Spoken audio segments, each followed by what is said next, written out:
Assault Suit Leynos 2 is an interesting game. At first glance it looks like a simple run and gun side-scroller shooter, but far from it. What you have is a deep, well thought out 2D mech simulator. So you pick your choice of assault suits, go out and generally cause havoc. The gameplay is very tight and responsive. Now you have your choice of automatic or manual lock-on, which is indicated by a small green box in front of you. When you're locked onto something it will change to red.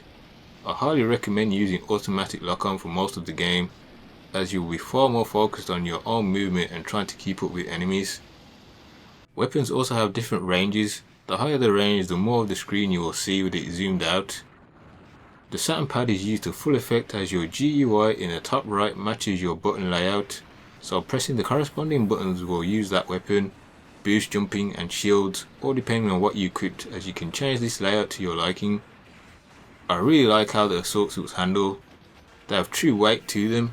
When you land on the ground you feel that bump. The same for when you're boosting around. This game also has an organic difficulty feature, meaning the better you do the harder the game will become. This is great and helps keep the game a challenge whatever level of skill you're at. While it's not the most amazing looking game on the Saturn, something about its style just works for me. The backgrounds are mostly simple looking, but the sprite work on the various mechs you'll be fighting are all awesome, especially some of the bigger boss suits you'll come up against. The music is in the same kind of boat, most of it is serviceable, and then some of its heavier rock beats really sound great. It's the battles in space that made me fully open my eyes and see the true way of playing this game. I guess I must be a new type for real, because it was here my power was awakened and I began to do a lot better overall in the game. Space battles handle just as well as the ground combat, and this will be a great time for you to use the laser weapons, especially the L10K. This is a weapon you should unlock by the time you get to space. It has amazing tracking and is very good at dealing with smaller missiles. Like Armored Core, you have to be careful when you're using energy based weapons. That half circle bar near the top left of your screen represents your energy supply, and using energy based weapons will deplete that over time. That same bar is what powers your energy shield, if you have equipped one along with your automatic repair feature. So if you run out of energy then you will have no shield or be able to repair, which will leave you very vulnerable to attacks, so make sure to keep a close eye on it. It's hard for me to say what weapons are the best because there's so many and they all have their worth, but one great one is the flamethrower. Fire always seems to win in most situations, so if you're struggling maybe give that a try. In regards to weapons, you should know for yourself and enemies that you face, different type of weapons might do more or less damage depending on what type of armor they're being shot at. So maybe machine guns will be better taking out mobile armor rather than lasers. It all depends, and is something more for you to ponder over when you're in the customization process. What separates this from the other games in this series and most 2D mech games is the level of customization.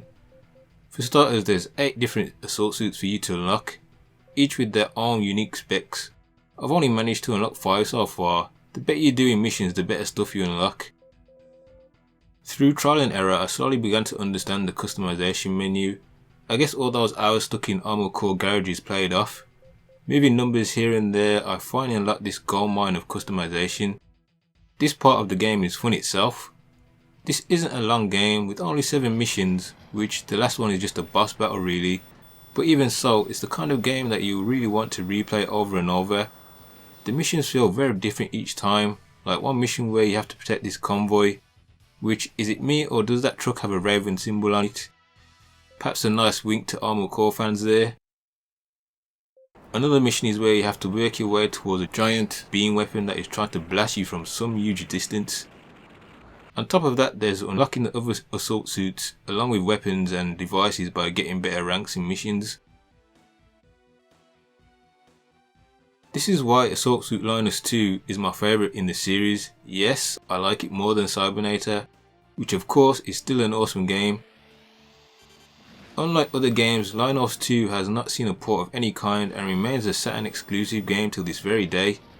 Surprisingly, even though that is the case, the game as of this moment still goes for more than a fair price, which is getting harder to find these days for retro games, and certainly for Saturn ones. The answer here is simple: if you like games like Arms 7 or Cybernator etc, or just love good mech games, then Assault Suit Leynos 2 is a must buy. You'll have a fun time for sure. As always, thanks for watching and catch you next time.